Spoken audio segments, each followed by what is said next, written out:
What if the most expensive choice isn't always the one that costs more money?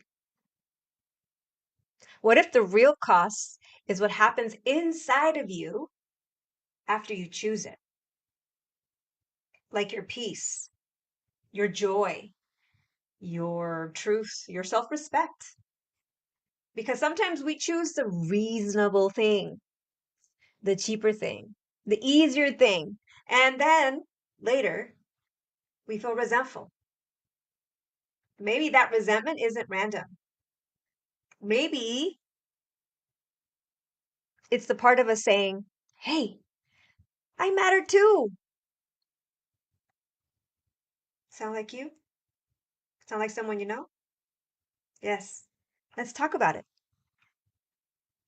Welcome to your cup of awakening, powerful sips of truth, the kind that shifts everything in real time. So grab your cafecito, take a breath, and let's slow this moment down. So recently, I booked a flight for my summer vacation. And on the surface, that, sounds simple, right? Just pick the airport, choose the flight, put it on your card, and then move on with your life. But of course, it wasn't just about the flight. It never is, right? My family goes on vacation every summer. And this year, there were a lot of moving pieces for me. We have a dog now, and I had to figure it out. And who could watch him, where he can go, people's schedules also traveling on vacation. There were dates that I needed to coordinate, schedules, other schedules, my schedule, everything to consider. Maybe even money that I needed to look at, the family dynamics, the travel logistics, all the things. And then this really beautiful opportunity presented itself to me. A sister of mine, a soul sister that I lovingly call my joy captain. If you watched the previous Trinity of Truth, you would have met her. She was also going to the same place I was going to.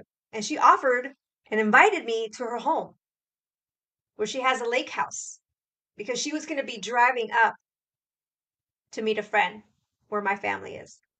I was like, oh my gosh, that's exactly where my in laws live. Like crazy. And then something lit up inside of me. I was just like, wow, I want to go. That sounds like amazing, you know? And honestly, it wasn't actually the easiest plan either.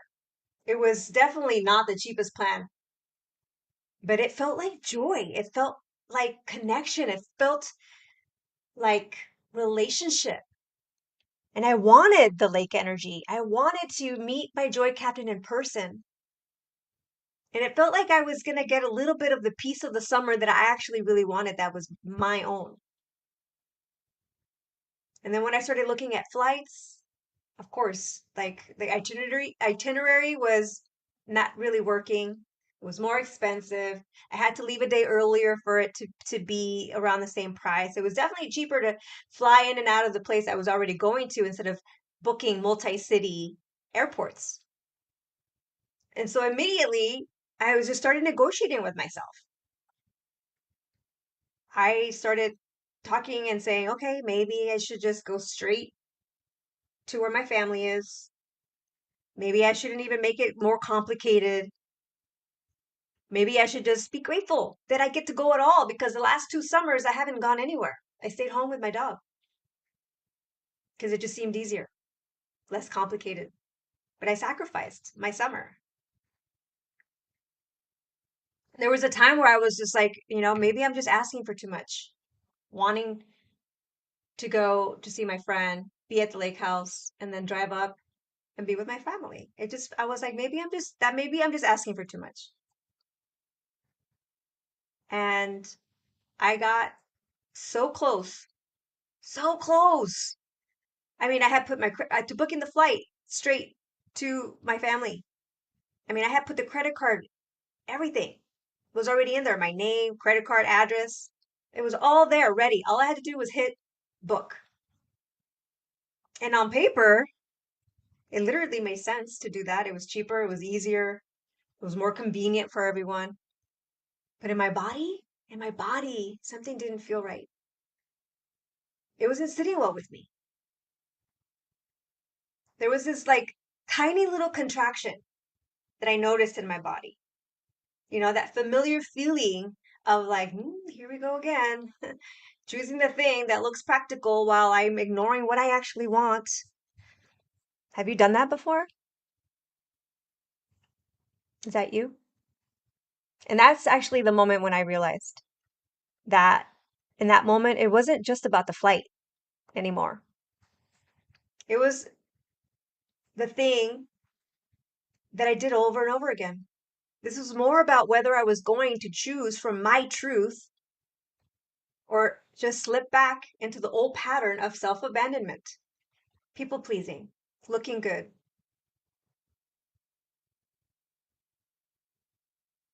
And that's where it hit me. And here's what actually hit me the hardest.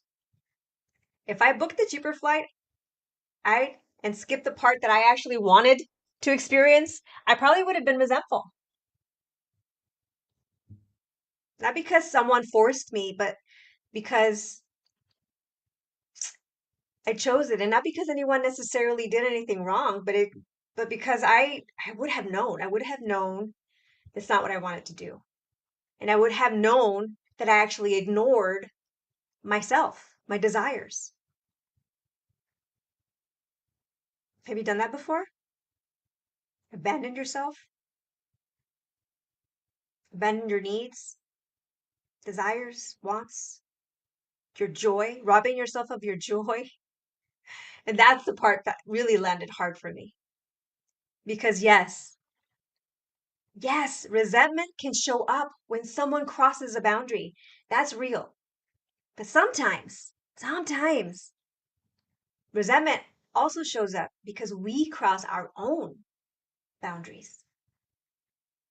Sometimes we say yes when our body is literally saying no. Sometimes we choose the easy option to the agreeable option, the going along with everybody, and the option that feels like it's just keeping the peace. And then we wonder why we feel heavy and upset and frustrated and resentful afterward. Hmm. Yeah. And I think for me, that heaviness would have been a big part of me saying, yeah, you didn't listen to yourself, Margarita. You didn't include me in that decision. You acted like what I wanted didn't even matter. Have you done that before? And oof, that one got me. Because how many times do we do that? We talk ourselves out of the very thing that we want because we don't want to seem difficult. We choose what's easier, cheaper, flexible, acceptable. We tell ourselves that we're actually being flexible, generous, supportive, low maintenance. But deep down, there's that little ache. And later, that ache turns into resentment. Not because we're a bad people, but because something true in us got dismissed. It's not even because we're ungrateful either. And in this situation, the real cost was not the extra money. The real cost would have been my self trust, my self worth, my joy. That tiny part of me that was brave enough to say, yeah, this is what I want. This is what I want. So I paused and I took one more look and looked at flights again. And I found one that actually worked. Of course, that meant that I had to fly a day earlier. And then I meant it, it meant trusting that my dog sitter would be available and it would work all itself out. It also meant not waiting for everyone else to approve or validate or tell me what my desires were and that they made sense. And so I just booked it. Woo! That was a little scary. I booked it. I had 24 hours to cancel. So I'm grateful that my dog sitter and the itinerary worked for them. So grateful for you. Thank you. Um, but I didn't ask for validation. I didn't ask for approval. I just booked it. And when I did, I felt it in my body. It was like relief. I felt spacious. I even felt a little bit of joy because I was just like, yes, yes. And then it's not because every single detail was perfectly figured out. It wasn't. It wasn't. But because I actually listened to myself in that moment. And honestly, for me, that was huge. Because choosing yourself doesn't always look dramatic. And sometimes it doesn't even come up like a big speech or a boundary conversation. Sometimes it's just a quiet moment at your computer, staring at flight itineraries, realizing, if I choose the cheaper option, I'm going to abandon myself. And then pausing and choosing differently. For me, it was booking the flight that actually included the lake and connection and the version of the summer that I felt would nourish me. And I think that's important because my desire didn't need to be bigger than anyone else's, but it also didn't need to be smaller. It just needed to matter. Hmm. So I ask you this, maybe sit with this for a moment. Is there anywhere in your life where you're choosing the practical option, the easy option, but then paying for it with resentment? Hmm. Is there somewhere you're trying so hard to be easy that you're slowly disappearing? Are you waiting for someone else to tell you it's okay to want what you want? That was me. Is that you? And is there a place where you're calling it service, but actually, if you're being honest, it might actually be self-abandonment? That question is the one that I'm sitting with today.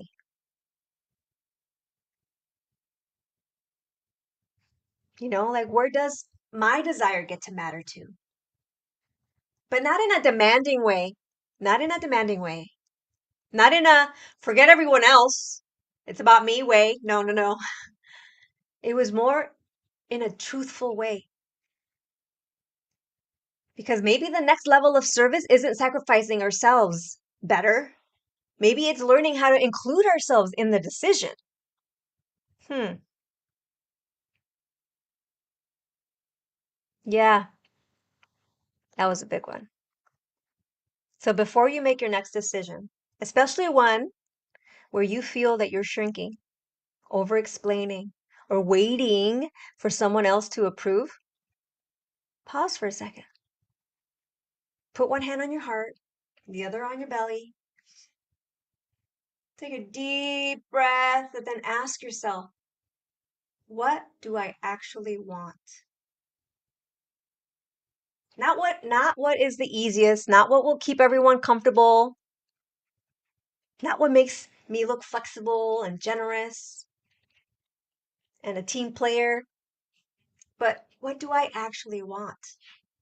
And then ask, am I willing to let that matter in this moment? It doesn't have to control the whole decision. It doesn't even have to override everyone else's. It just gets to be included. So let your body answer before your mind starts negotiating, because your mind's going to negotiate.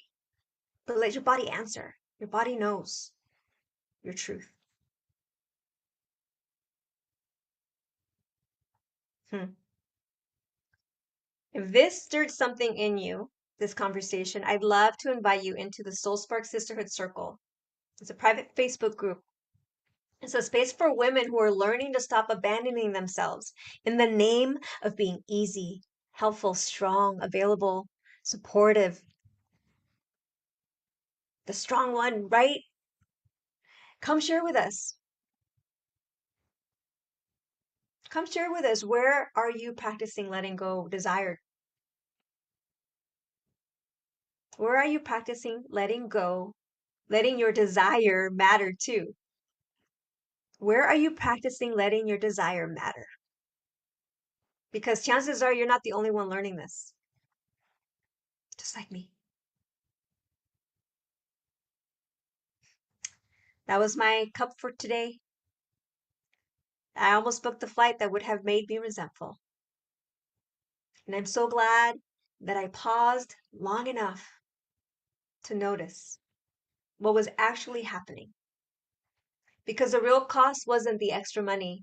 The real cost would have been abandoning myself, my joy, my truth. But this time I chose differently.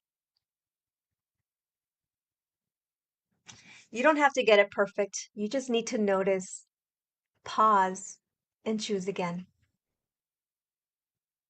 This was your cup of awakening. Sip it slowly, sisters. Until we meet again next time, I'll see you here on the same Spark channel. Be kind to yourself and others.